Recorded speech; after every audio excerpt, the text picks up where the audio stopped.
The first one is pure mathematics, okay, and the second one is applied mathematics. Okay, now we can make it a little more interesting by, we move it in the y direction, in the vertical direction. We also want to move it horizontally also. 1600s and the 16th century. It's actually quite funny, yeah. People back then used to have mathematics duel. I mean, people on the street, they are challenging each other with math questions. So yeah, just imagine that you are walking on the street and then you see two people battling each other, but not with violence, not with muscles, but with mathematical questions, mathematical problems. This will be recorded during the exam. Okay, so that's why you have to make sure the equipment, the computer or the PC that you are using should be. You can also choose our third language, Russian. After you choosing the language, you can start the exam by clicking the UTC +7, right? Pacific region, yes. Kim Levi, where are you from, Kim? Can you introduce yourself? Hello, my name is Kim Levi. Yes. I'm from Cambodia. Cambodia. Yes. Okay. I think it was good. Yes. It wasn't very hard, but I like the side of it, how it was formed, Yes. and how you get the answers of it. So now you can start the exam. Good luck. Thank you, everybody. Thank you. Okay, we have also here Sofia Pardes from Santiago de Sil. Okay, so actually we divide the session into three different batch. Okay, the first one was for ASEAN region, and then the second one for Europe and Africa region, and now we are here in the third batch, which is I'm from Chile. from Chile. Okay, thank you. What time is it there? I was joining the simulation, so you can, when you click the link, you can see your report. Okay, which topic did you answer correctly, which topic did you answer incorrectly. You can, if you have any question, you can chat us in the live chat box in the website. Okay, thank you very much. Okay.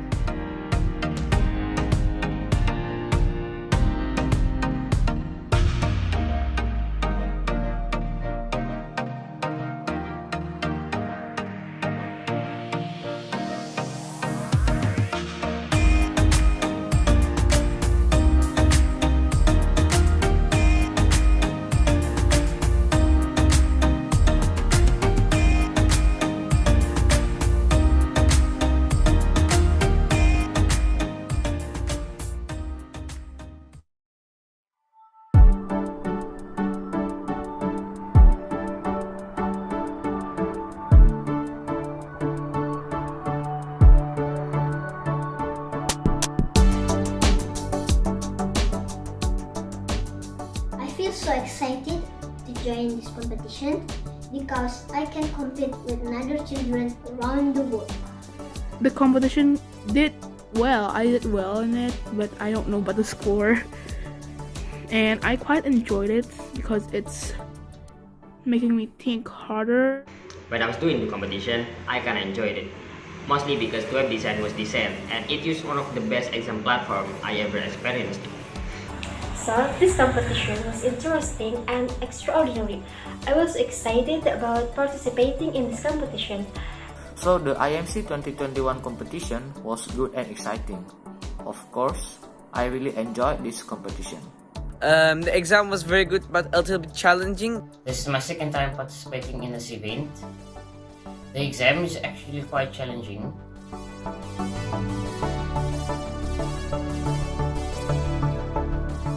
The site, the platform is very good.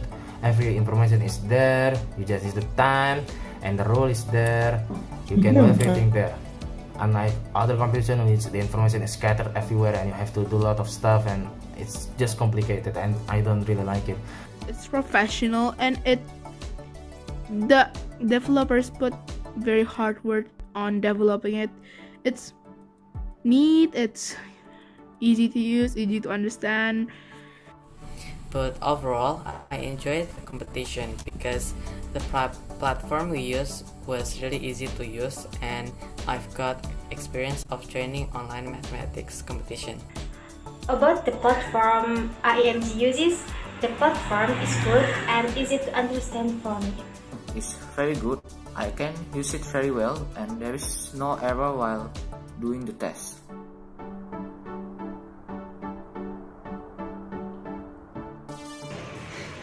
The questions were well designed. Most questions are from medium intermediate range, so it is good for people who are relatively new in Mathematics Olympiad and for people who are already experienced in Mathematics Olympiad and looking for new challenges. The questions are really advanced and makes it it's kind of difficult for me, but yeah, probably I just need to learn more. I think its questions were very classy and internationally qualified. This mathematics competition is fun and challenging for me because it has a lot of easy problem and also some hard one, but the time is very little, so I have to go really hard on them. And also you cannot get back into the other previous problem that you have answered, so it's kind of a challenge, I think. The IEMC questions were challenging and it made me learn more about math. There are some easy questions and there are also hard questions. The questions are challenging me and give me more knowledge and experience in solve math Olympiad problems.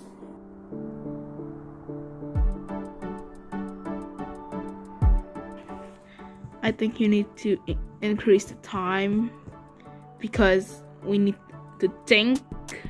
All good, all fine. I hope that I can go back to previous problem that I have answered next time, because it's just frustrating to stuck in one problem and you just want to skip it a little bit. You want to check if something easier is ahead and you can get back soon after that, but you cannot. While if on paper you can easily do that. So yeah, I just hope that we can do that later.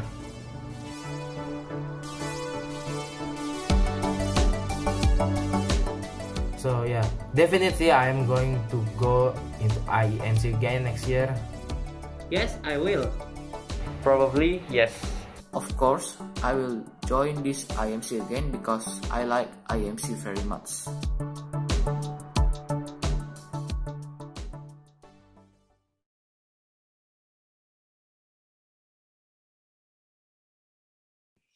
Good morning, Indonesian time, and welcome to the Komodo Math Festival webinar series 2022.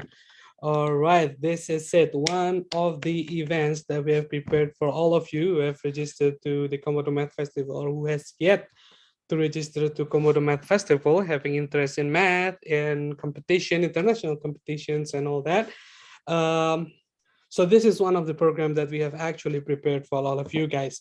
All right, before we start the event, let me introduce myself in this event. My name is Adi Suryo Darmawan, and on behalf of the committee, I will be the person who will guide you through all the events that we have prepared for today. So guys, as I previously told you that this webinar, the Mathematics of in Our World webinar, to be precise, is one of events. Actually, it's part of the series of events that we have prepared for Komodo Math Festival. We have promised from time to time in our social media, in our emails, in our messages, that Komodo Math Festival is not your average mathematics competitions, but in fact, it is also the competition is just a small part, let's say, of the whole series of events. So if you love maths, definitely you have to join these competitions. This is the first webinar, actually, 12 February 2022. And hopefully we have prepared another events, actually, following webinars, which hopefully will be held on 26th of February and 14th of March. So this is just to give you a little taste of Komodo, what we have prepared and all of that. So definitely you have to stay tuned. All right. maybe let's just go through the guidelines before we actually start, the guidelines of the webinar. So this is it. First of all, let's start with good spirit and intentions. All right, everybody's here. Everybody here loves math. We know that because it's a massive math event. Hence, let's start the day with great spirit and let's have some fun together. Of course, only good vibes allowed. And then it would be really nice if you can rename your Zoom, change your Zoom name using the format that's shown on the screen. So the city of origins or the country of origins, which one you prefer to, show, and then dash your name and the webinar of your choice. There are two. Let's call one of them history and the second one is coding.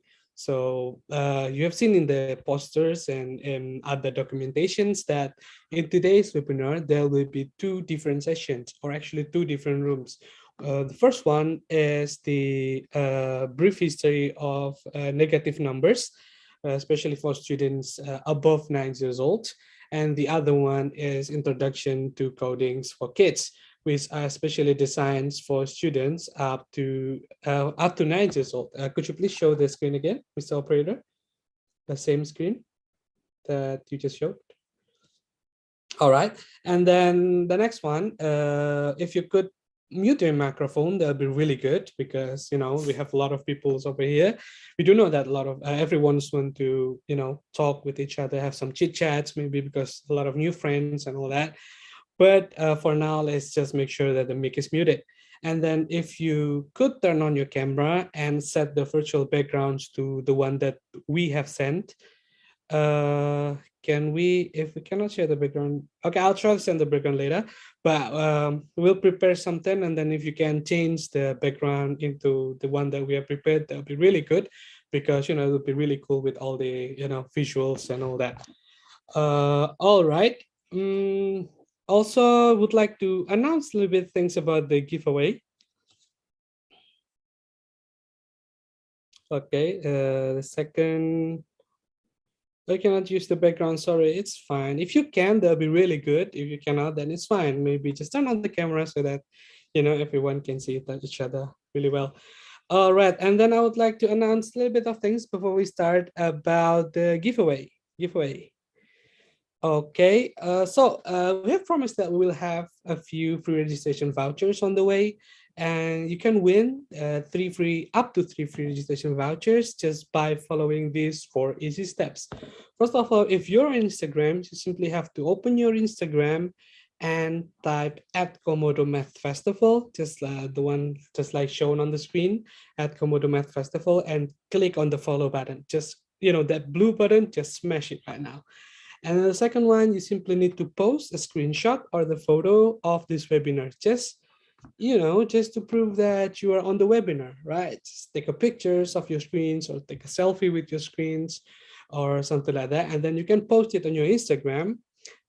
Simply tag 5 of your friends, and then also tag @Komodo Math Festival, and put the hashtag #Komodo webinar on the post, so that we can track, which one of you has already followed the thing, so that we can announce the free registration vouchers. Apart from that, maybe, but I'm not sure, this is just still in our plans, there might be or might not be secret prizes for this giveaway. So if I were you, I would definitely follow this giveaway, because these secret prizes might be super interesting. It's not just registration vouchers, so be aware for that. All right, enough about the opening. Maybe before we start into the main event, let us open today's program with the recital of Basmalah together. Bismillahirrahmanirrahim. Hopefully, with the recital of Basmalah, our events today will be more blissful, will be more productive, and better overall. Well, I would like also remind you to, after you finish the webinar, actually, we will send you a link for survey. So if you want to get the certificate for the events, so you have to fill in the survey first. So it's just a simple survey, like basic questions. It will just take your time, like 2 minutes or 3 minutes of your time. So if you want to get the certificate, make sure to fill the survey survey link that we will send at the end of the event. So basically, you have to stay till the end of the event to actually get the link. Well, maybe some of you have no idea, like, what is this Komodo? Like, I need the Instagram account. All right, the Instagram is at Komodo Math Festival. I will show you the Instagram later, but you just simply type the name, just like the one shown on the screen, this one. Yeah, the Mr. Operator is kind enough to show us the Instagram. So this is the Instagram, Komodo Math Festival. You can just follow it. There will be a lot of useful informations, not only posters and all that stuff, but we'll also have math facts, we have quizzes, we have puzzles, we have interesting skits and all that stuff. Just follow it. I would definitely follow it. So if you are on your phone right now, if you have your phone on the side, just take your phone, open your Instagram and follow Komodo Math Festival right now. All right, let us go into the program description. So maybe some of you have no idea what Komodo Math Festival is. Then here I will give a little bit of explanation, not as much as explanation, maybe just to give you a little bit of idea what Komodo is. So this Komodo Math Festival is an international online mathematics competitions for K-12 students. So if you are students, all the way from the first grade, all the way to the 12th grades, if you're still under 18, basically you can join these competitions. And the best part of it, this competition will be online. Maybe some of you will wonder, like, how about, it's a competition, it's an international competition. What about, I'm worried about some people cheating and all that stuff. You don't have to worry. We literally use the best exam platform on the planet. So you don't need to worry about that. We have prepared a lot of countermeasures for a lot of, basically scenario for cheating. So you don't have to worry. I do believe that I have a lot of confidence that our system is quite fair. Well, the tagline of our program is actually a playing ground for agile young men. Well, the playing ground for agile young men, that is the key over there. So it's not just a competition, it's a playground for people who loves math, who have like enthusiasts about math and all that stuff. So to make the competition fair, we have separated the programs and the competition into 4 different levels. First one is Salamander for students up to 10 years old, and then Chameleon for students up to 12 years old, Iguana for students up to 15 years old, and Dragon for students up to 18 years old. Well, I have said previously, there is online competition. There will be a lot of programs. You can see the whole scope of the programs later on our Instagram. I don't want to talk long about the length of the program, but it will be a lot of fun, I promise. This is not all the programs that we have, but if you follow our Instagram at Komodo Math Festival, you will see all the programs or the full scope of the programs over there, because we will update the page like every day, daily, new information, new skits, new stuff, every day. So we have to follow that. So when is the exam? The exam will be held on 21st of March, 2022, and the competition day, that was the simulation. So of course, it's a new platform for some of you. So maybe you need a simulation. That is the day for the simulation, 31st of March. And then the real deal, the main competition day is the 9th of April, 2022. You see a lot of interesting prizes over there. So for each categories, for winner of Salamander, Chameleons, Iguana, Dragon, we have prepared separate special prizes. What are those? The first winner will be given an iPad, second winner, Galaxy Tab, and so on and so forth. You can see on the poster over there. And then one of the best part of the Komodos is a lot of winners are actually decided in the competition. So we have distribute the awards in a way that actually there are a lot of students who gets the awards. So as you can see, gold, silver, bronze, and honorable mentions almost covers 50% of the whole participants. All right, enough about the description of Komodo. So let's maybe just talk a little.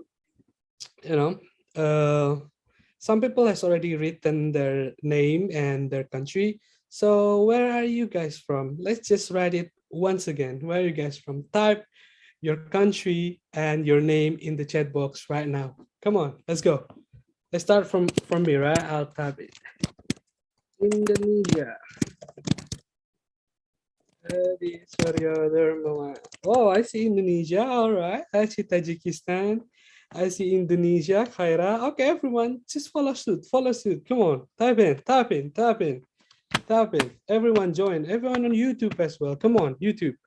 I see Indonesia Sheila on YouTube. Indonesia Alsia Shakira from YouTube. The other one. Come on, people from other countries.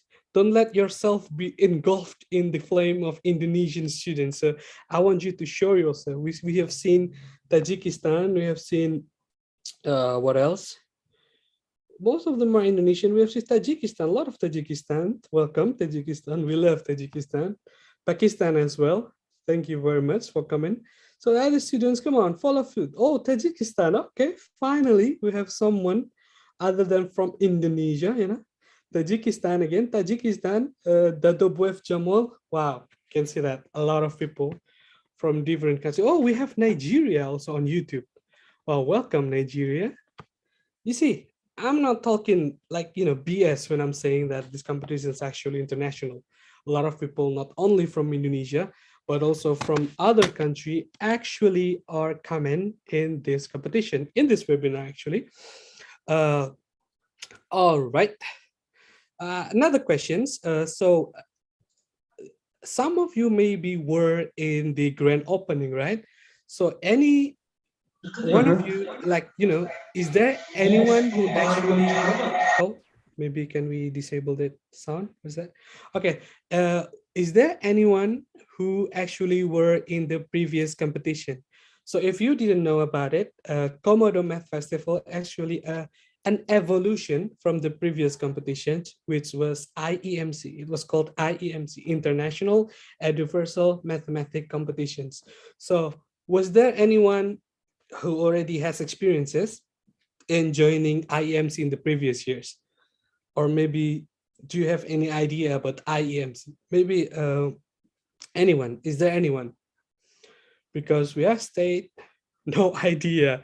Azizullah Rajabov said, no idea. All right, so you have no idea. So now you know that actually Komodo is an evolution from the previous competition. So this is not our first time in actually hosting this competition. This is, in fact, the third time that we have actually hosted these competitions.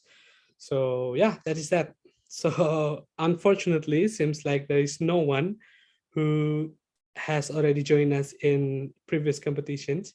I want to join later, I think. Why do you have to think? If you love math, then you simply has to join right now, right? Anyway, if there's no one who has experiences in joining our previous competition, then this might be the right chance for you to join this competition, Komodo. So let's just left that thing on the past and start with the new spirit, right? That kind of thing. Okay. So today is a webinars. Of course, in the webinars, we will have speakers or speakers. Let's call them speakers. So who do you have today? In fact, we have two speakers today. First, we have Madam Puspita Sari, SPD, MSc. She will be talking about the brief history of negative numbers. And then the second speaker, we have Mr. Vicky Nugraha, BSc. He'll be talking about introduction to coding for kids. More about their CVs and identities and data and information on the respective webinars. All right, before I send you to your respective webinars room, it's an opportunity. It's a good opportunity that we are here gathering together. So let's just take a picture together. I think it's a good idea. What do you think? I mean, it's a rare occasion. We can see a lot of people from different countries, right? So let's just take a picture together. Open your camera. Come on. I want to see faces. I want to see faces. I'll be going through the accounts one by one. Who is this? Indonesia, Kina. You haven't opened your camera. If you could open your camera, please open your camera. All right, Indonesia, Theresia. Okay, thank you for opening the camera, Indonesia. All right, come on, everyone. Universal Triono, come on, Mr. Comedy. You have to open the camera right now. Universal, come on, open your camera, bro. All right. Okay, I think that's enough people opening the camera. Are you ready? Are you ready? Let's take the first picture. Kind of formal, kind of stature, kind of things. Okay, ready? 1, 2, 3. All right, the second one. Let's show us your best style, whatever you want to show. Maybe peace, maybe thumbs up, maybe, I don't know, gangster sign, or whatever you want to show. Come on, let's go. Okay, this is also good. The Korean heart, right? Love, love. Spreading the love. Ready, Mr. Operator? 1, 2, 3. All right, thank you very much. That was good. So yeah, as I said before, we have 2 different webinars conducted at the same time. Unfortunately, you cannot join both of the webinars. So do we already have the breakout rooms? Okay, we already have the breakout rooms. So if you are students under 9 years old, I mean 9 years old and above and below, please go to the breakout room, Coding for Kids. Okay, who wants to join the Coding for Kids? Please go to the Codings for Kids. And okay, you have registered. Okay, you have actually chose your webinars during the registration. So if you join, I mean, in the registration, it was shown that you joined Coding for Kids. Please go to Coding for Kids. And if you are in the other one, please stay in this room. So I haven't seen many people going to the Coding for Kids. Are those the only people joining Coding for Kids? Come on, who else who else are in the Coding for Kids? Raisa, what about you, Raisa? Are you staying here or do you want to go to Coding for Kids? What about the other ones? What about, who is that? I see Haretin Yavuz. What about you, Yavuz? Do you want to stay here or did you register for codings or do you register for history of? Ask my dad. But so your dad registered you. Okay, that's fine. That's fine. Yeah, Kaira, what do you want to say? You want to say something? The Coding for Kids is for age from what to what? I think up to 9, but what did you register to? Like which webinar? You should, there was choices, right? Oh yeah, wait, I'm going to ask my mom because Okay, sure. We'll wait. We'll wait. It's fine. What about you, Yawus? Did you get what you wanted to do? Did you ask your father?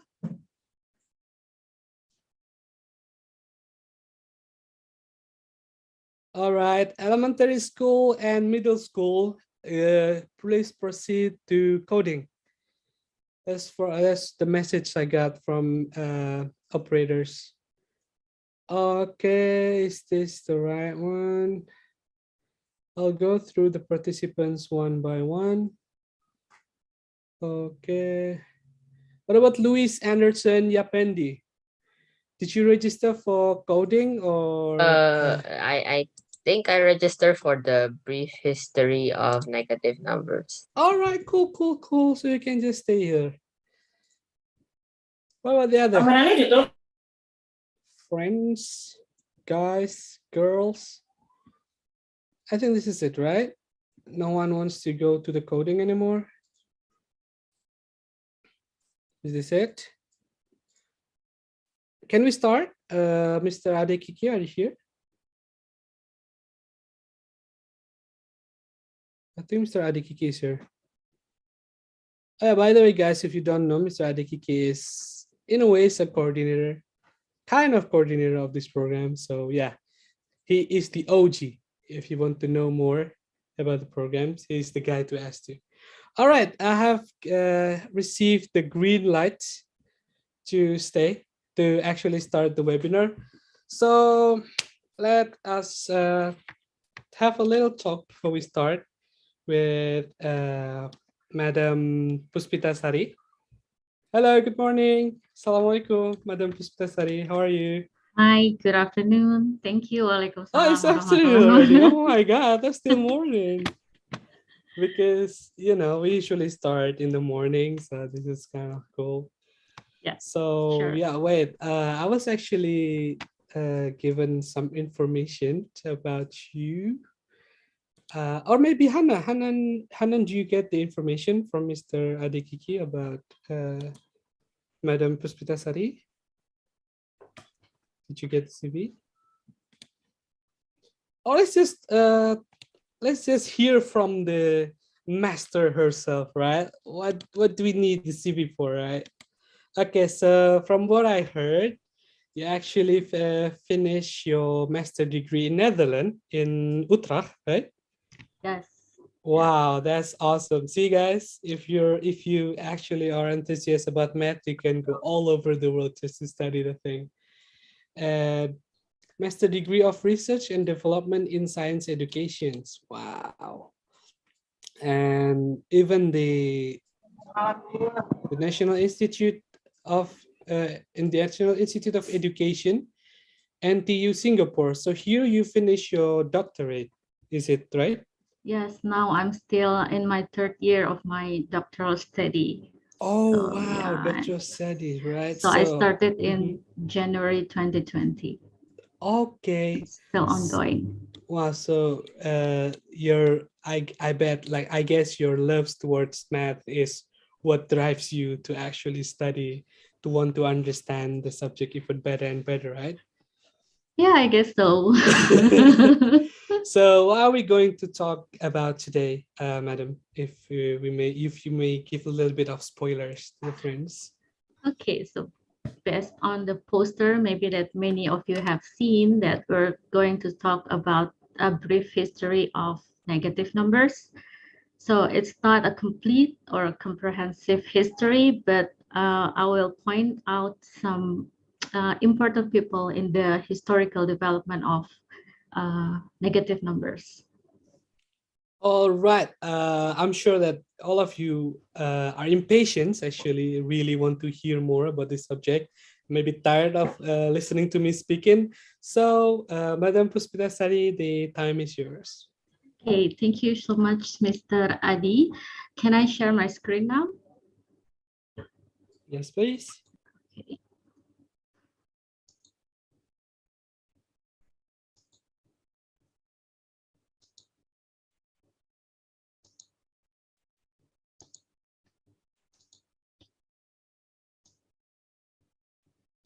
Okay.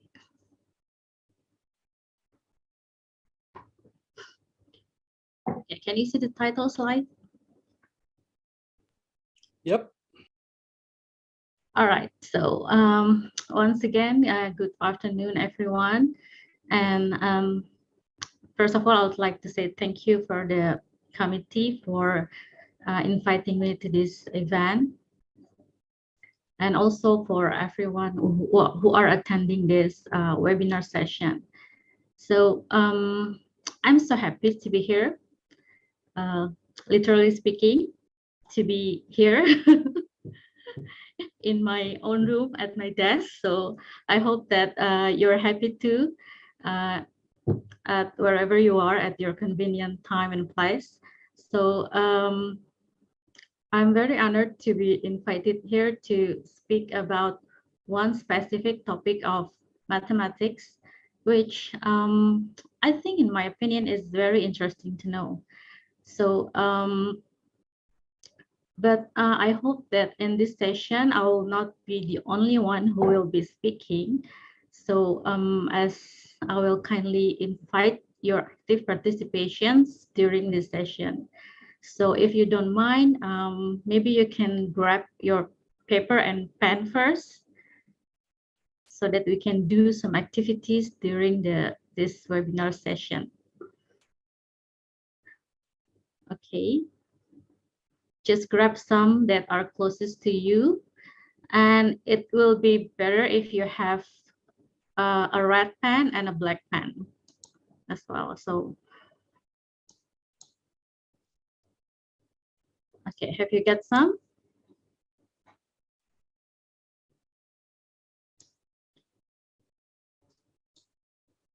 Okay.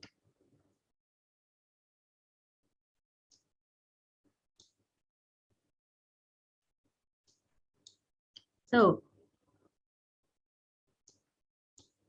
to begin with, I'd like to ask a question to think about. So the question is, have you ever wondered how numbers first came about? And do you know how young children first learn about numbers? Let's think about this question for a moment and see whether your opinion will be the same as what happened in the past.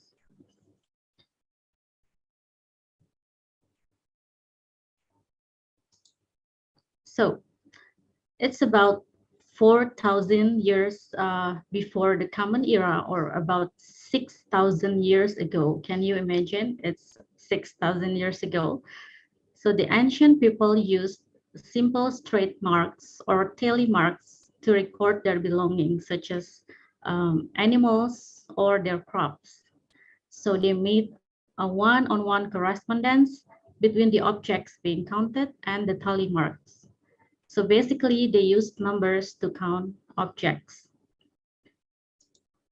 So in a similar way, when young children first learn about numbers, they start by reciting the counting sequence. So of course, from what they've heard from adults, and then using the numbers from the counting sequence and make a one-on-one correspondence between the objects and the number sequence. So they begin to use numbers to record a quantity of objects. So somehow there is a similarity between how the concept of numbers was first invented in the past and how the children first encounter the concept today. So if you think about mathematics concepts, I think many of you will agree that the concepts in mathematics were invented to help people understand the phenomena in our life. And I think the concept of numbers is a good example of it. So before I continue, I'd like to ask a similar question to you about negative numbers. So how did the concept of negative numbers first appear? Do you think it appears in the context of temperatures below zero, or in the context of deaths, or in the subtraction problem where the minuend is smaller than the subtrahend, or in the solutions of algebraic problems?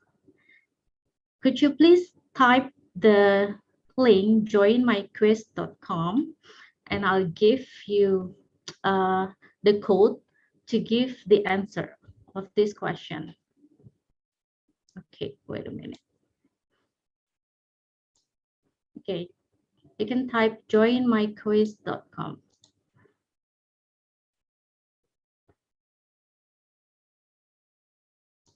Right, wait a minute. I will start the quiz first.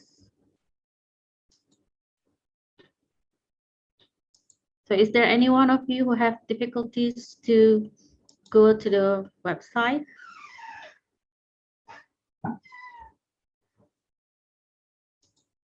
Okay, so the code to join the quiz is 968800.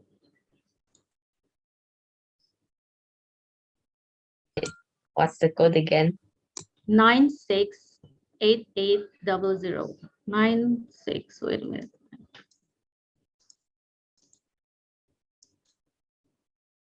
It's 968800.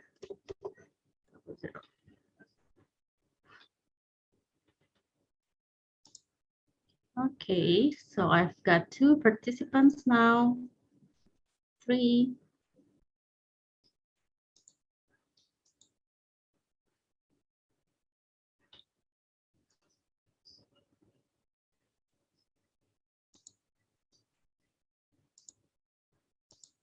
Okay, here we are. So people are coming in. Let's wait for a few seconds.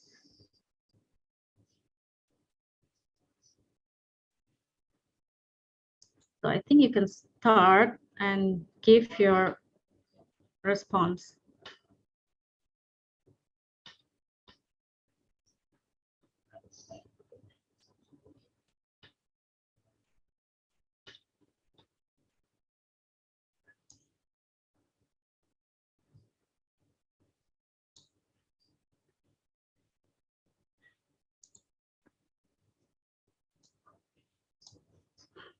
Okay, I see 19 players in the quiz.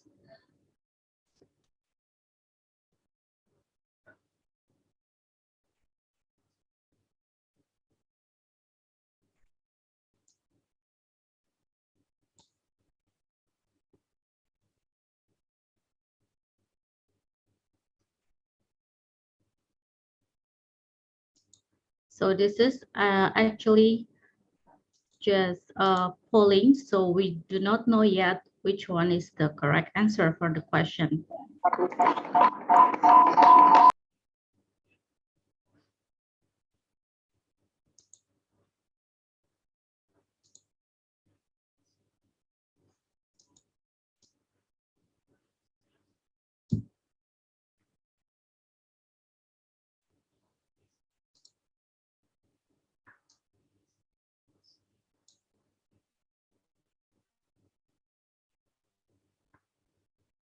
Okay, well, we're waiting for the response. The others still give response to the polling.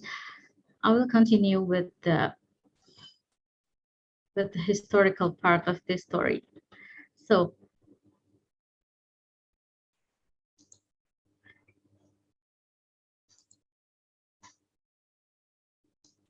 this is the outline of my presentation. I'd like to highlight three main points.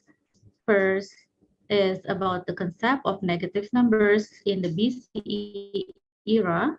And second is about the concept of negative numbers in the CE era or the Common Era. And sorry, I should wait a minute. Start once again.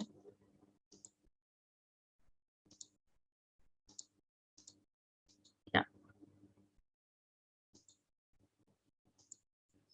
Okay. Can you hear my voice?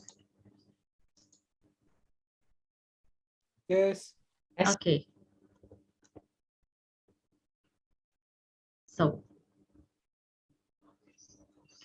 And the third topic that I want to discuss is about the emergence of the minus sign for signifying negative numbers.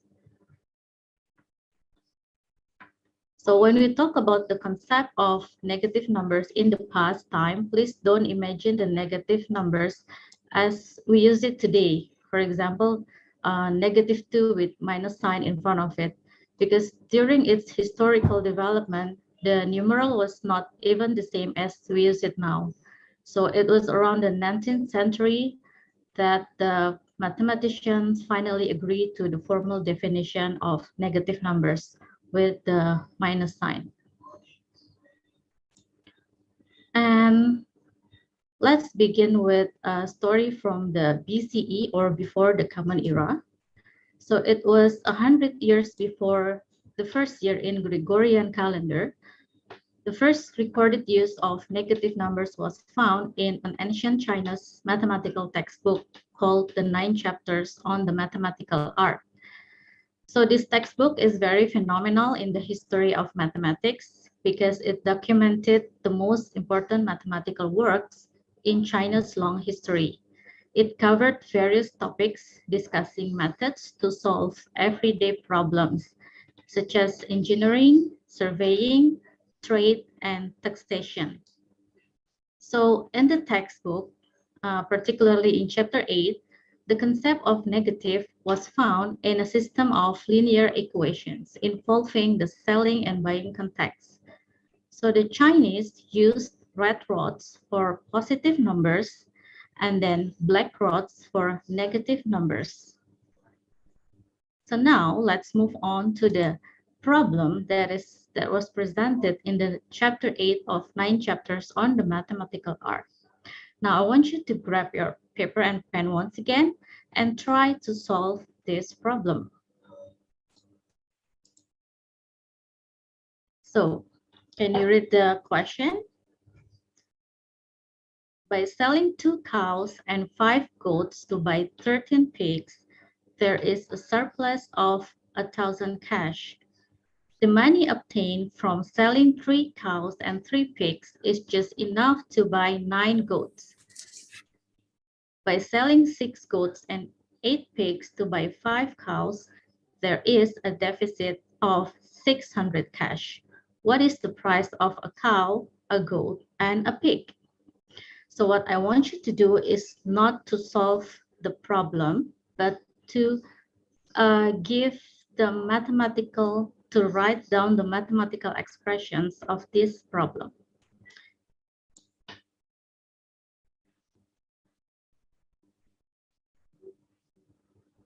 So do you have any questions? Have maybe some of you have learned about algebra and you know how to notate this problem into mathematical expressions. And some of you have not, but that's fine. At least we understand the problem that was presented in this Chinese ancient textbook.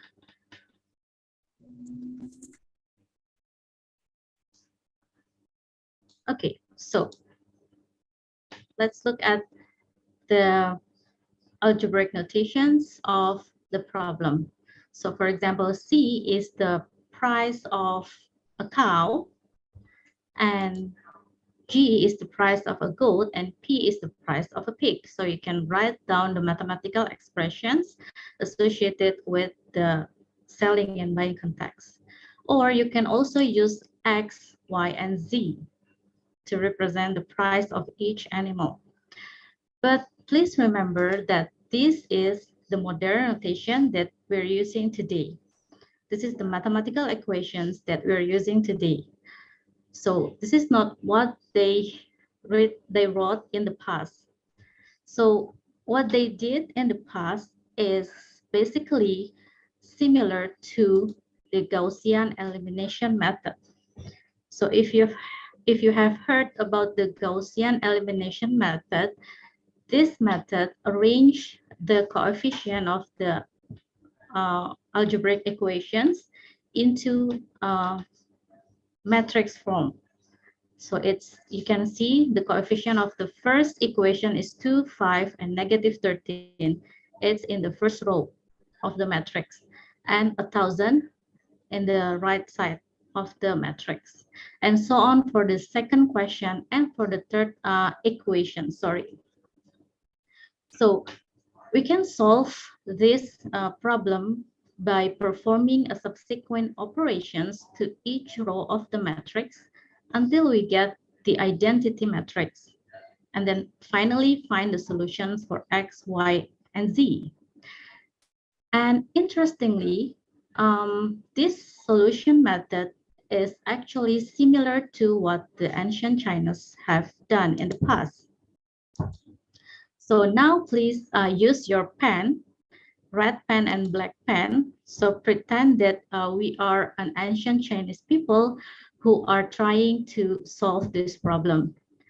But the difference between how we place the coefficient is we use the column. So for example, this is if we use the Hindu Arabic numerals, we place the coefficient of the first equation into the right column, sorry. And then the second equation into the column next to it, and then the right column for the last equation. So now can you please write down your Chinese numerals in the order of in the column order in a matrix form. Do you remember what color do we use for negative numbers?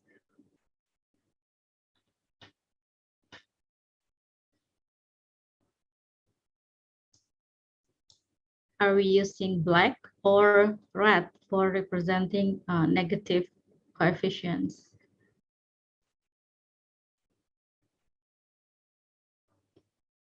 Can I hear some response? It's okay if you want to give a response. So we use red for positive and black for negative. That's correct. Yes, black for negative. So have you written down the Chinese numerals in the matrix form?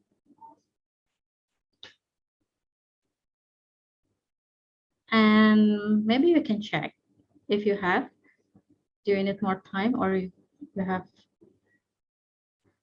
So you can use this Chinese numeral, 2 lines or 2 strokes for number 2 and 5, -13, and 1,000. So I've tried this before, so I will present my own writing. This is what we write in modern notation in a matrix form when we solve using Gaussian elimination method. And this is my own writing. I tried to pretend as an ancient Chinese people to use it to write the positive and negative on a counting board. So there is a blank space here, as you can see, because they don't have zero. So they don't write zero because they use the blank space to represent a zero. Okay, let's move to the rules for addition and subtraction in the 9 chapters on the mathematical art. So interestingly, the procedures in dealing with addition and subtraction with negative numbers were explained clearly in the 9 chapters. So for example, for subtraction, with the same signs, take away one from the other. With different signs, add one to the other. Positive taken from nothing makes negative. It's like you're doing the subtraction, 0 take away 5, it gives you negative 5, and so on. So in fact, although the Chinese could deal with negative coefficients in solving equations, and they had written these clear procedures in dealing with the negative numbers, but none of the equations being solved had negative solutions. Okay, so they're only in the counting process, but the solution is always positive. Now let's move on to the 3rd century, particularly in the 250 CE, when the Alexandrian mathematician Diophantus, he published his book titled Arithmetic. So Diophantus is a very well-known mathematician in the history of mathematics because he introduced the use of letters or symbolic abbreviations to represent unknowns in algebraic expression. So this era was known as Diophantine period or syncopated algebra. So do you know why it was regarded as a major contribution? Because for over 2,000 years before Diophantus, the mathematicians brought out equations and solutions in words or sentence without using any symbols or abbreviations to represent the unknowns. So they didn't use X, Y, Z or A, B, C to represent the unknowns. So now when you see this equation, what would be the solution for X? Can you give me some answer?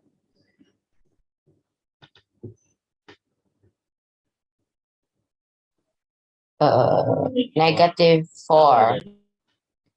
Negative. Okay, -4. How did you get -4?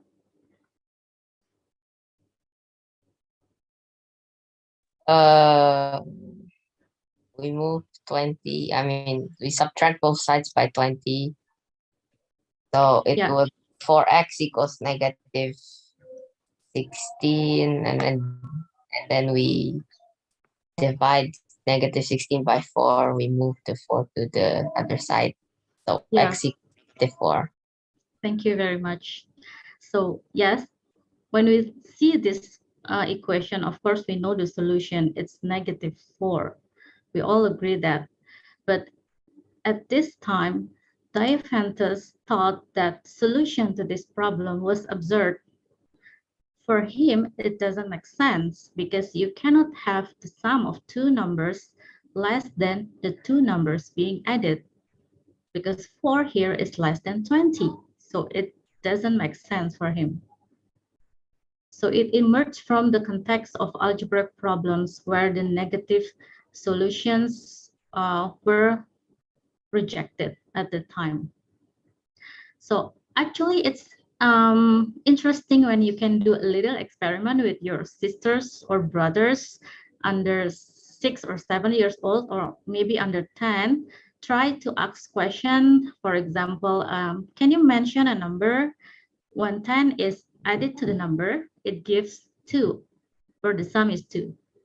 And then see how they will respond to the problem. So it will be interesting to know that the response they give will be similar to Diophantus' argument. So you could try this with your little sister or brothers. So although Diophantus rejected the notion of negative number as a solution of an algebraic problem, he presented rules for multiplying algebraic expressions with a minus sign. So it was stated in his book that a minus multiplied by a minus makes a plus, a minus multiplied by a plus makes a minus. So at this time, negative solution was rejected. Now we're moving to India in the 7th century. So in the context of solving quadratic equations, Indian mathematicians Brahmagupta provided rules for operations on positive and negative numbers, including addition, subtraction, multiplication, and division. So if you look at these rules, they are the same rules that we use today. But although he gave the rules for performing operations on negative, he also rejected the negative solutions in algebraic problems. Now let's see what happened in the next slide. So in his book, Brahmagupta presented the solution to the equation x squared minus 10x equals negative 9. So can you read the transcript? Now the rupas is the constant term, or c, when we refer to the general form of the quadratic equation ax squared minus bx equals c, then the rupas is the c, and then the middle number is the coefficient b, and then the square is the coefficient a. So why don't you try first how to solve this problem by trying to interpret what Brahmagupta had done in his book.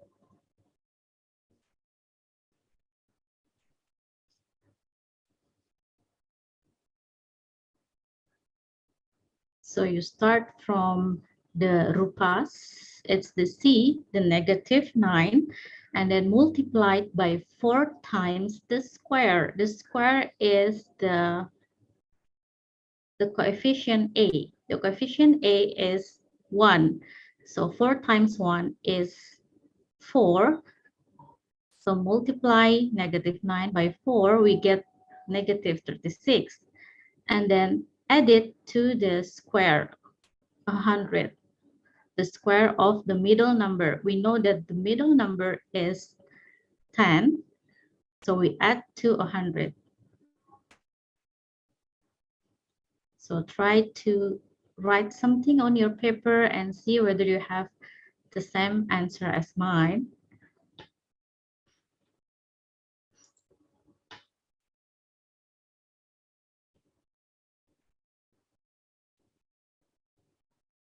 Let me know if you have any questions.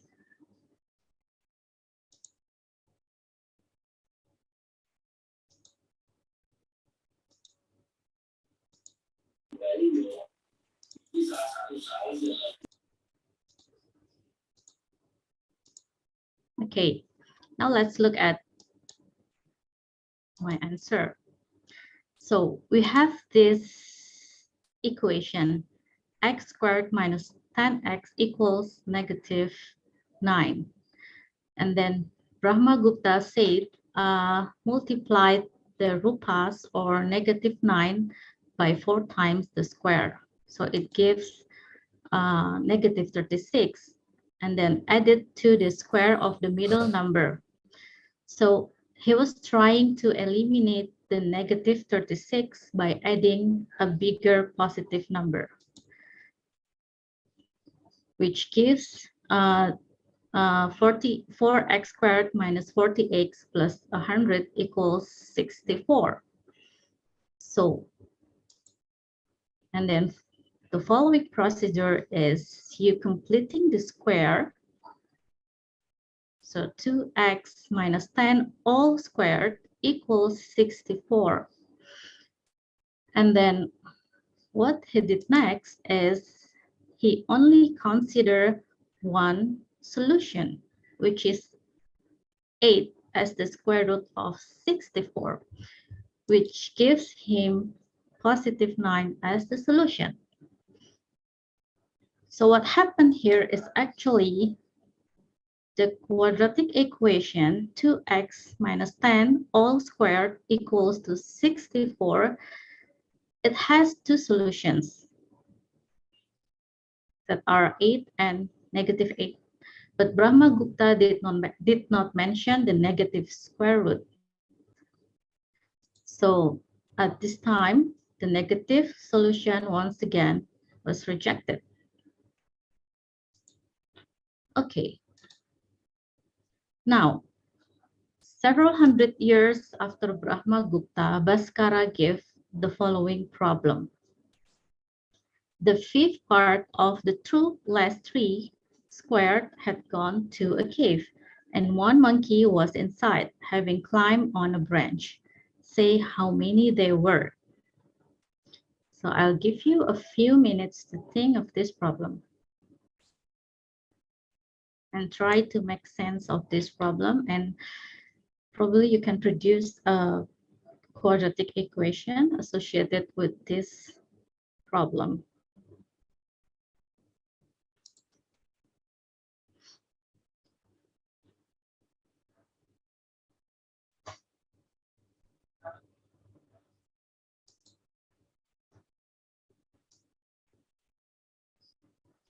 Do you think it's too difficult or not?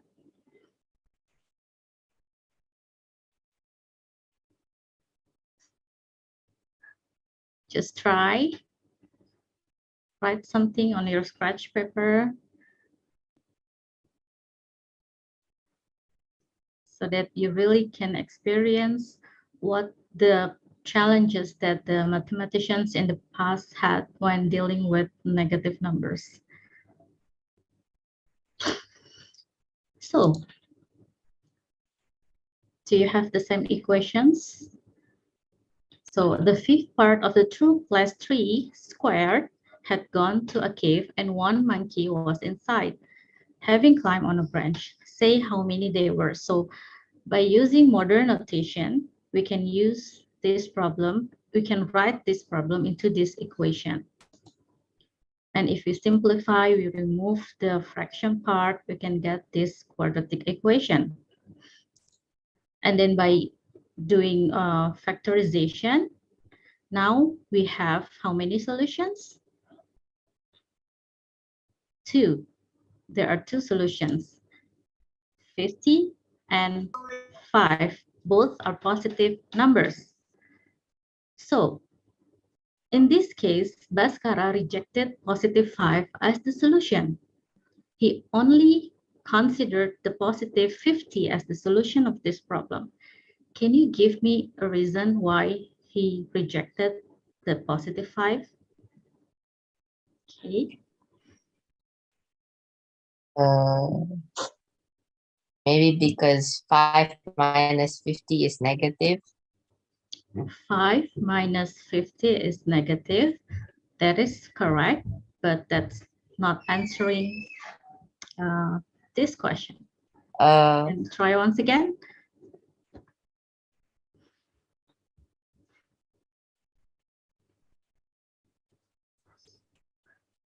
Okay, can I Because hear? 5 multiplied by fifth, it will be 1. Minus 3, it will be negative 2. Yes, that's correct. This was the same reason that Bhaskara had in his mind, because when he considered positive 5 as the solution, it will be impossible.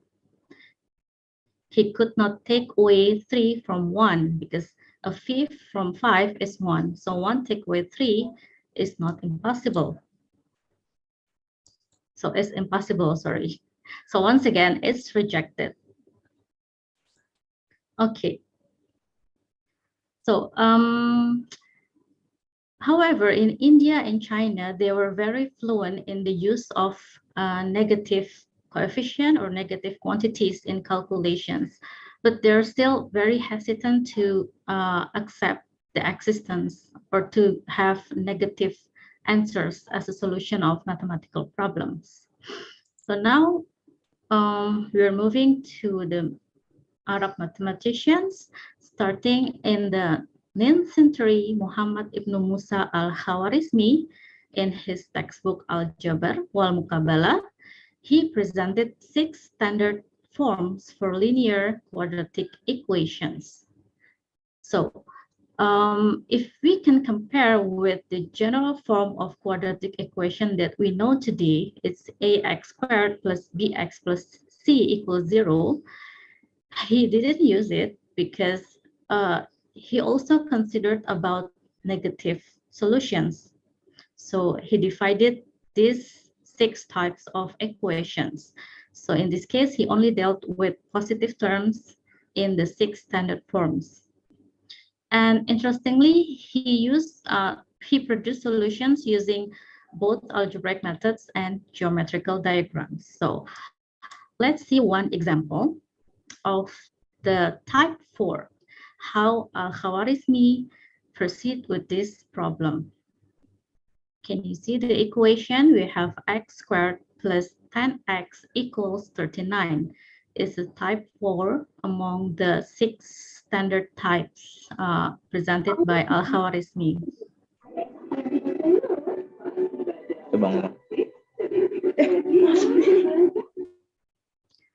So, how did he solve this problem? He started with having a square with sides x. So the area of the square will be x squared. Okay. And then he added 2 rectangles with sides 5 and x. So the area of both rectangles will be 10x. Can you follow me? Okay. So when we look at this shape, do you know what is the area of this shape? It becomes x squared plus 10x, right? So the area must be the same as, must be equal to 39. So what happened with the gap over here? Let's look at the next procedure.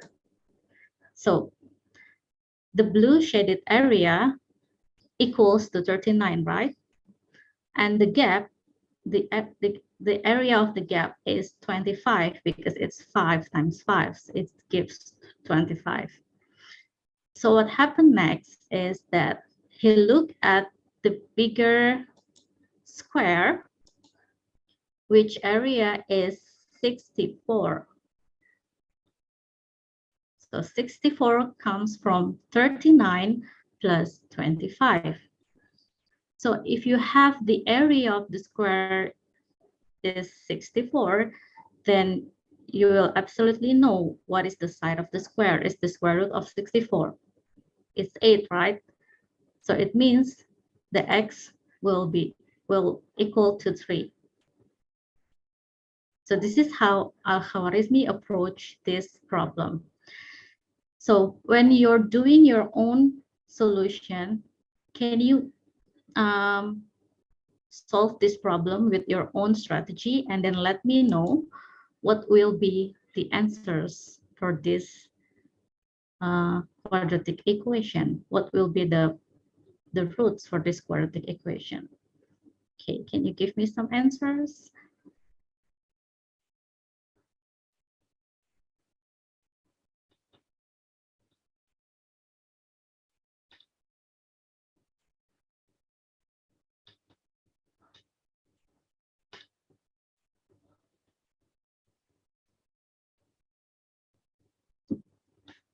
Okay, any one of you, can you give me the solutions of this quadratic equation?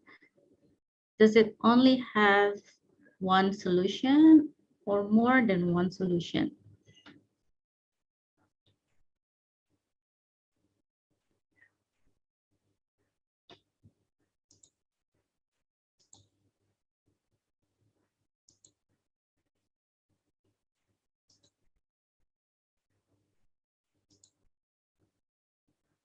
Any comments, any response from all of you?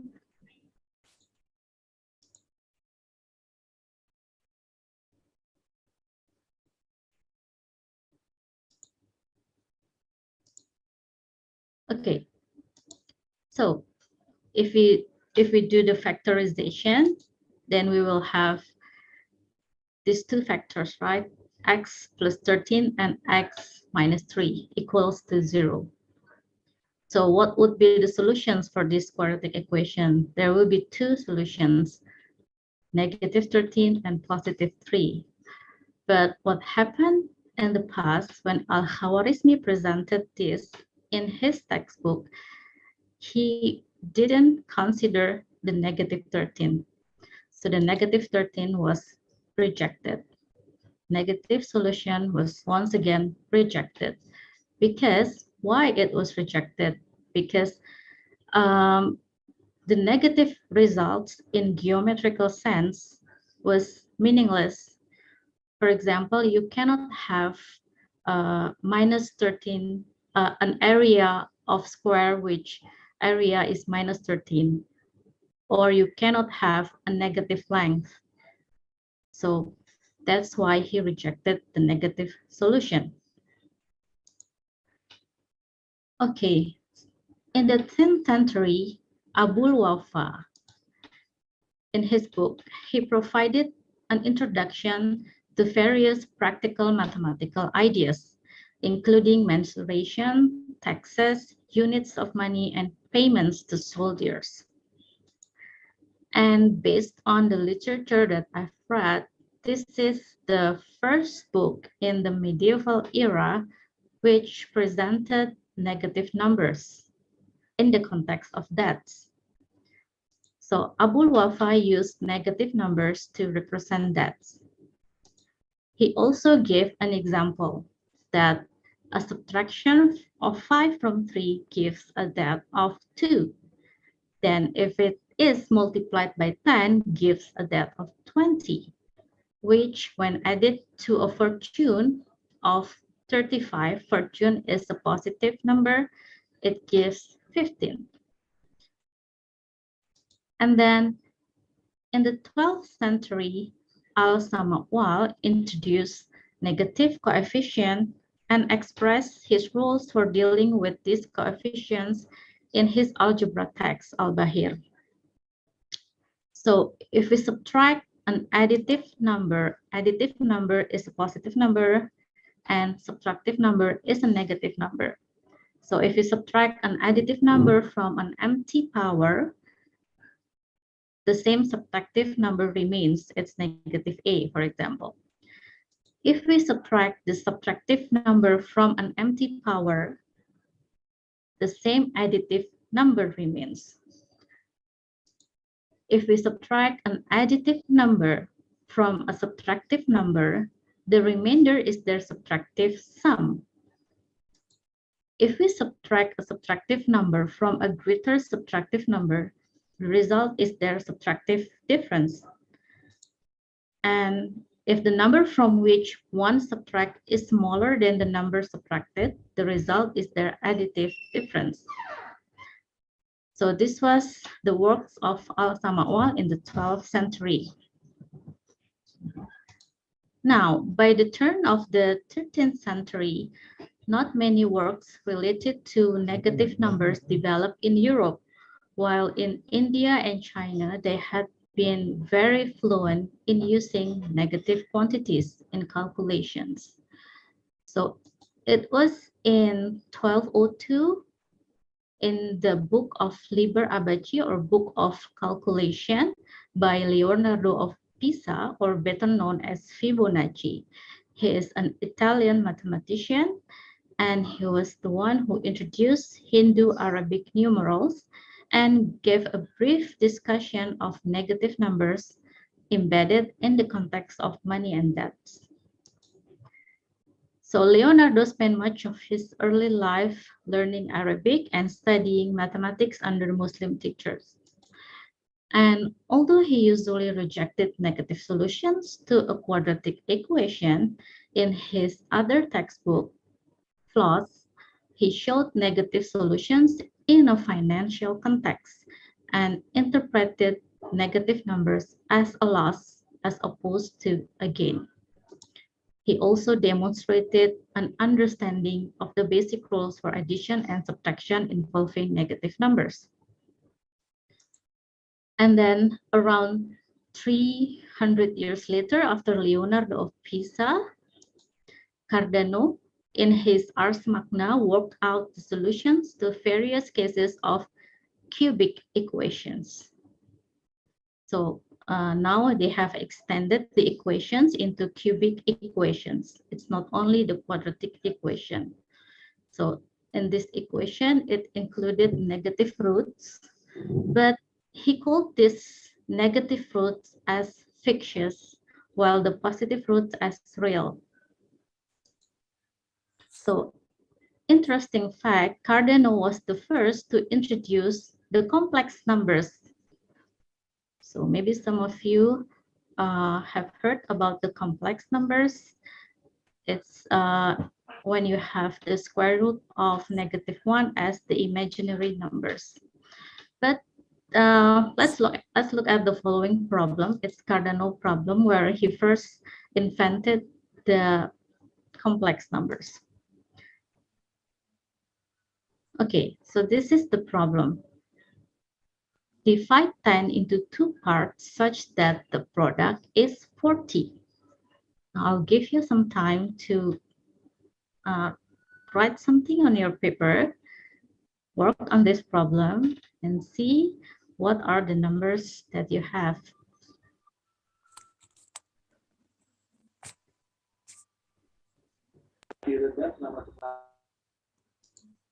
Divide 10 into 2 parts such that the product is 40.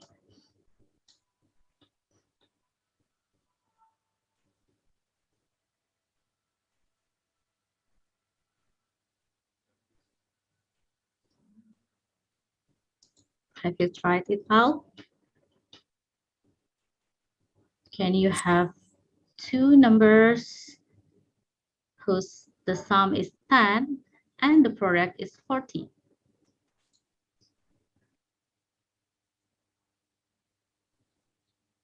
Any one of you will give me the answer?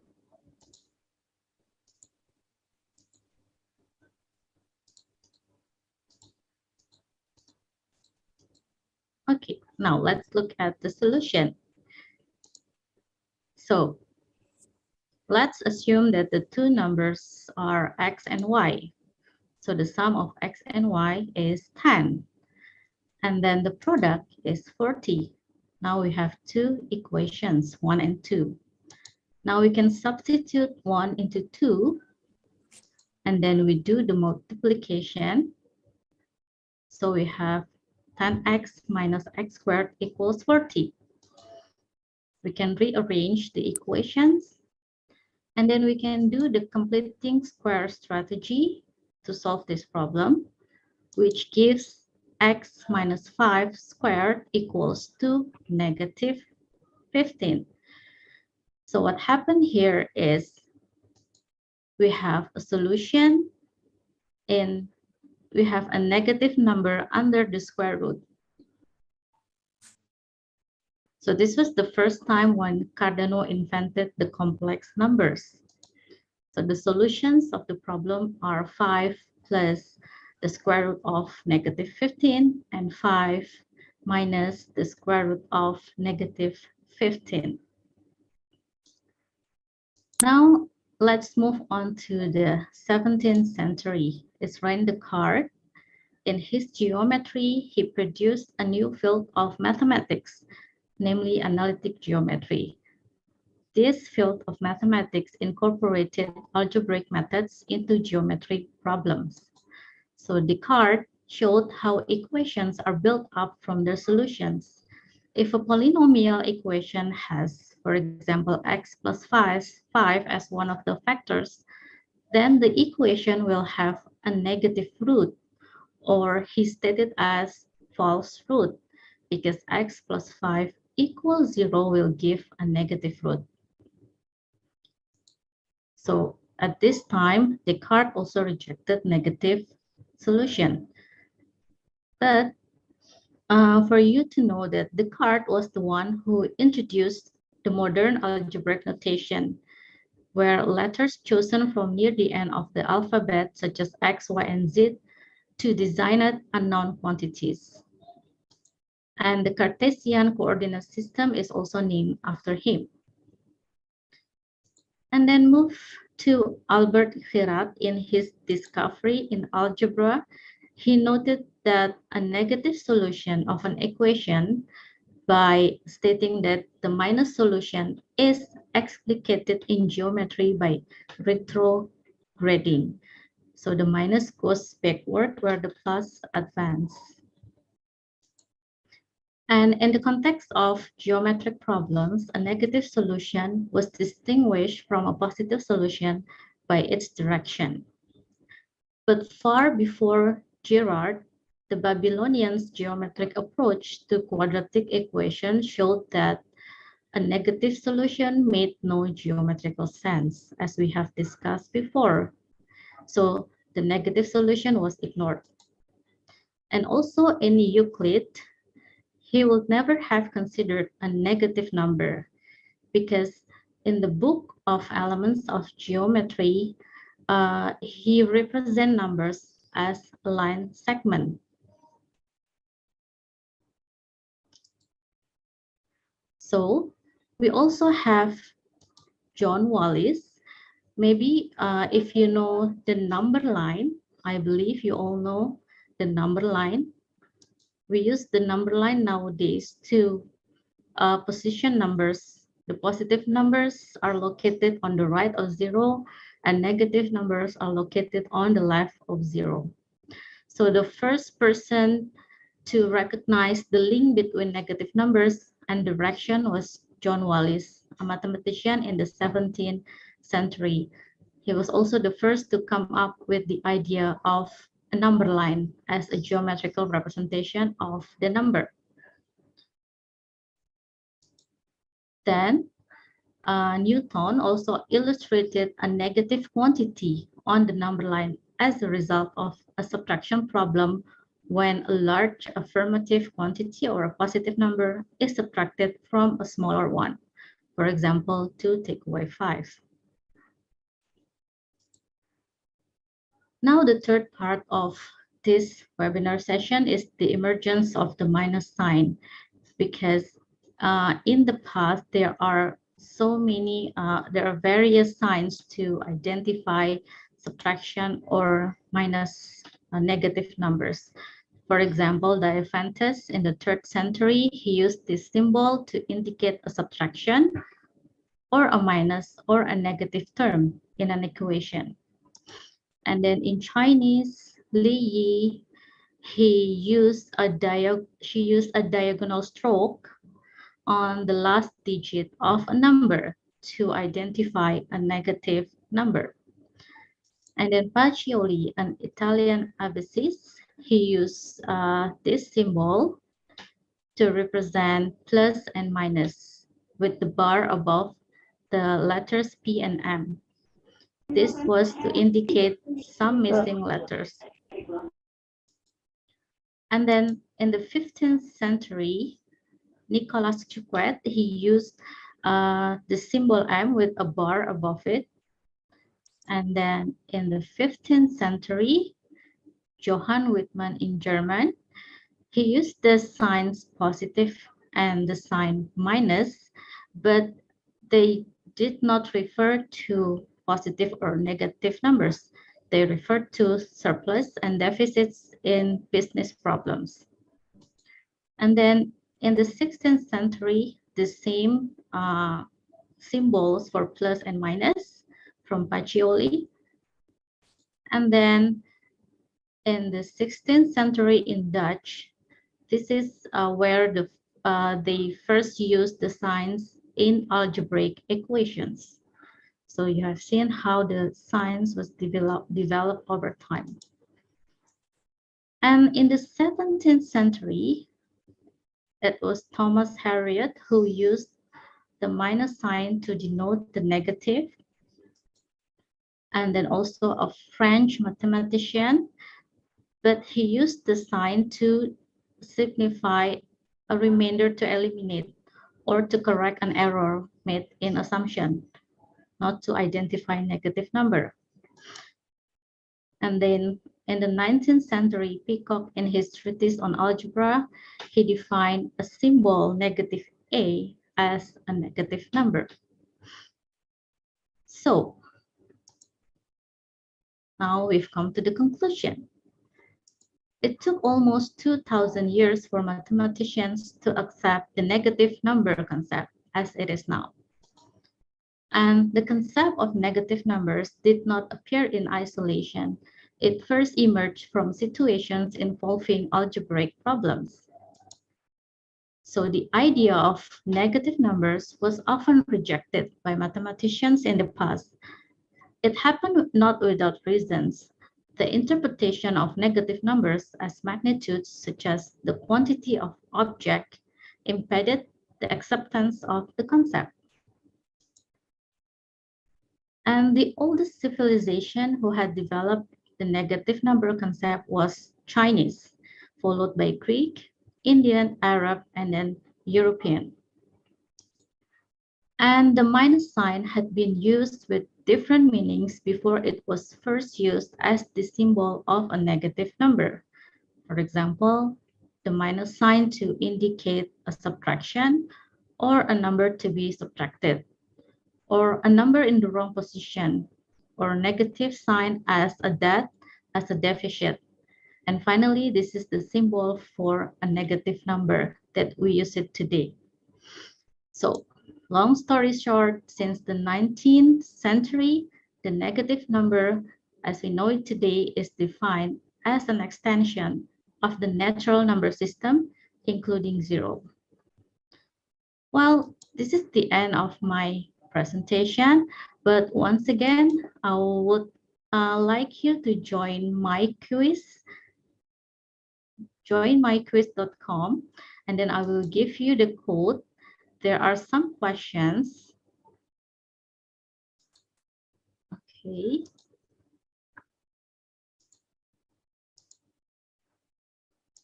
Okay, there are 9 questions. It's a true or false question. The code for join my quiz is 747970. 747970. Okay.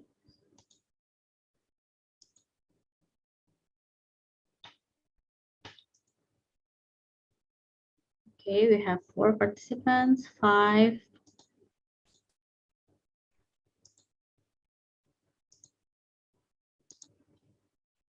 Okay.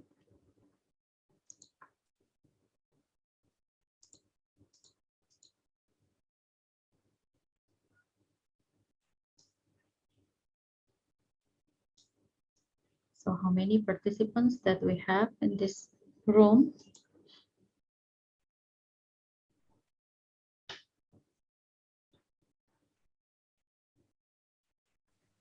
So there are some questions to check your understanding, whether you still remember the historical development of the negative numbers.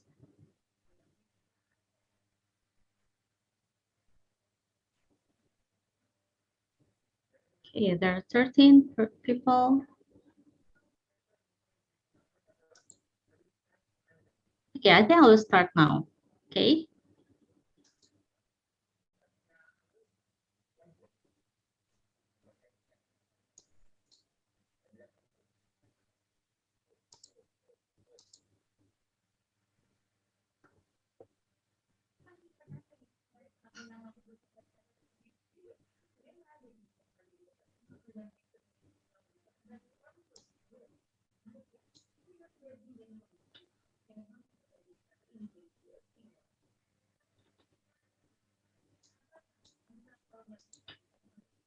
Okay, we have Teresia in the first place, Frankie in the second place.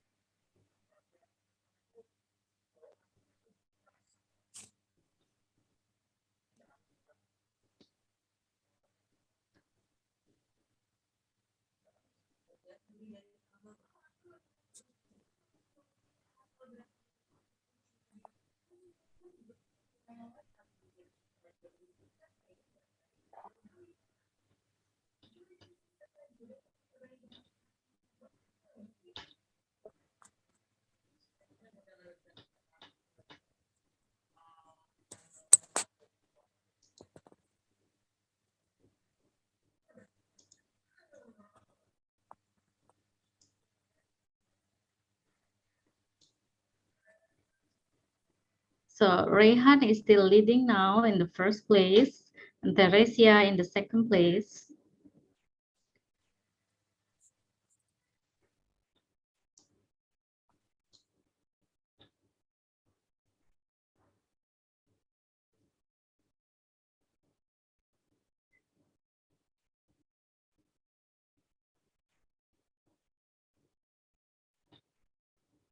Okay.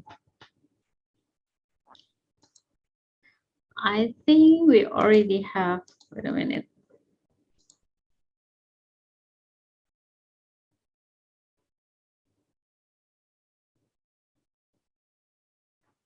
Oh, it's still going on.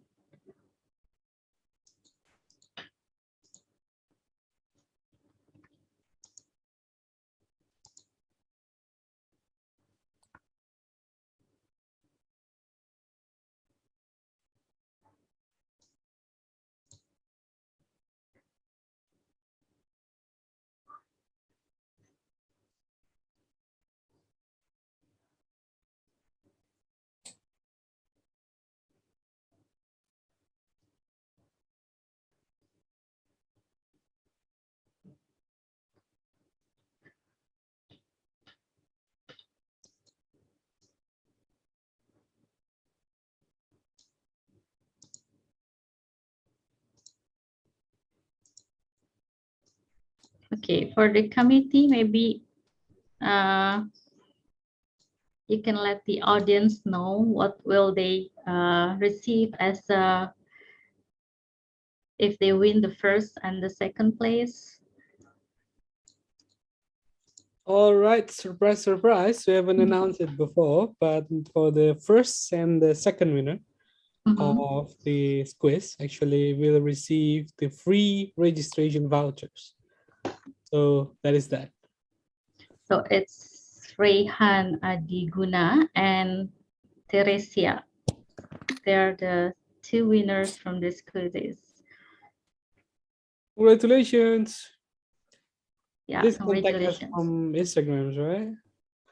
Because we can contact you as well, but it will be better if you also contact us from the Instagram or WhatsApp or whatever. Okay, I will stop sharing. Now I will give it to the moderator. Thank you very much. Okay, thank you very much, Madam Puspitasari. That was actually quite a lot of information, of course, fun information. If we think about it, like math is not only about formula, there is a history behind it. Like if we think about it right now, it's quite a common thing to be thinking of negative number as a tool, let's say solve an equation, but that's not the case in the past.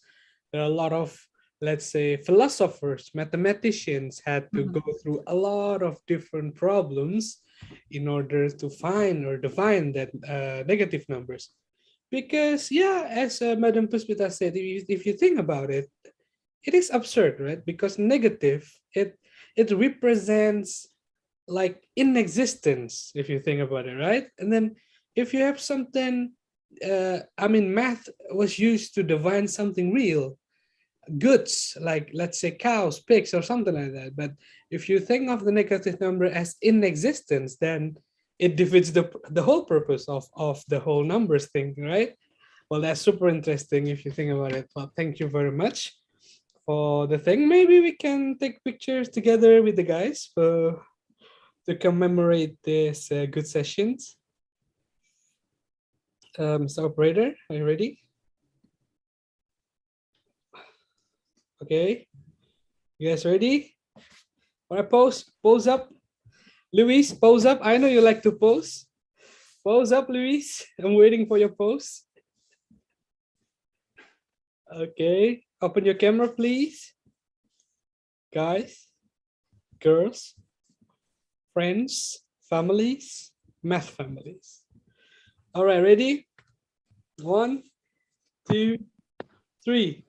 Cheese. All right, thank you very much. As you can see, the operator already sent the survey. So if you could go to the link, send in the chat box, it will be really great, because if you just fill in some, it will only take like 2 minutes of your times just to fill in the surveys, and then we will send you the certificates. If you miss the survey, you might not get the certificates. So please be aware. Please make sure to fill in the survey. Apart from that, Mr. Operator, could you please show us the giveaway screen once more? Mr. Hanan? Is Mr. Hanan? Or maybe Mr. Triano? Can you show the giveaway screen once again, please?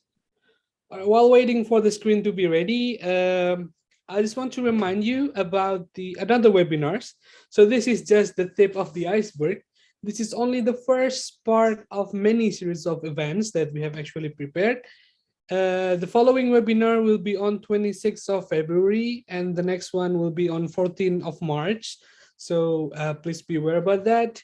If you don't want to memorize all the dates and all the complicated stuff, just go to our Instagram at Komodo Math Festival.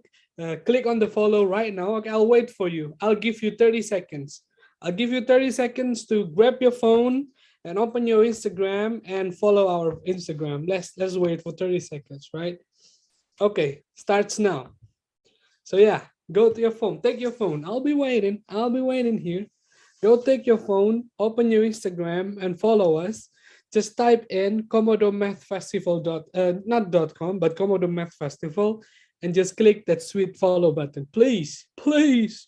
I don't want you to miss all the information, because it's such a great event. So if you miss on the information, that will be such a waste. So just go right now, take your phone, go to Instagram, and click on the follow. I'll be monitoring the Instagram. All right, 30 seconds is up. So yeah, this is the information about the free registration vouchers, the webinars. So the the qualification is still the same. Just follow our Instagram at Komodo Math Festival, and then post a screenshot or a photo of this webinar. Just show the world that you are having fun in this webinar, and then post it on your Instagram page, stories, posts, feeds, whatever, all of them. And then tag 5 of your friends. And of course, you have to tag at Komodo Math Festival as well. And then put a hashtag Komodo webinar on your post. I will be announcing the result on our Instagram around Monday, probably. So I'll be choosing, among the photos, I'll be choosing the best photos of them all to give the prices to. So the 3 free registration vouchers is just the default. We might or might not have extra prices, so you have to follow our page for that. All right, this is that. Okay, once again, Madam Puspitasari, thank you very much for the invaluable information. That was we have a lot of funds. I think our friends also would like to say a lot of funds on behalf of everyone here. I would like to say once again, thank you very much for the third time. Thank you too. Okay, may we meet on the next occasion? Maybe if you still have some, some stuff that would like to be shared with the friends, or maybe you have some words or some messages or some, I don't know, impressions about the events, some things that you want to convey to our friends here. Maybe some, small speeches. Do you want to say anything to our friends right here, Madam Puspita? I didn't hear you. Could you please, what do you think of the event, or what do you think of the webinar? Just what's your impressions or messages to our friends? Oh, okay. Actually, this is my first time to participate as a speaker in this event. So it is very interesting because it accommodates all mathematics lovers or all mathematics enthusiasts, not only in the competition for the students, but this event also provides webinar sessions for all who loves mathematics. Well, I hope that this event will be an annual event every year. So yeah, it's a good event. I think that's all. Okay, thank you very much. Well, funny story, it is an annual event. This is our third year. So with your support, hopefully we can continue our events in the preceding years all the way, I don't know, maybe 10, 20 years from now. Let's hope. There are still a lot of people love maths out there. Anyway, thank you very much. This is it, I guess, the webinar. We've learned a lot of things. We've learned about the events. We've learned about the webinars. We've learned about the competitions. As Madam Puspita said, it's not only competitions, but also a lot of fun math-related stuff. My name is Adi Dharmawan, and thank you very much for your attendance today, for your attentions, for your participation, and see you on the next event. Bye-bye. Assalamualaikum warahmatullahi wabarakatuh. Bye, everyone. Thanks, everyone. Thank you. Luis, I'll be waiting for you on the next webinar, okay? Okay.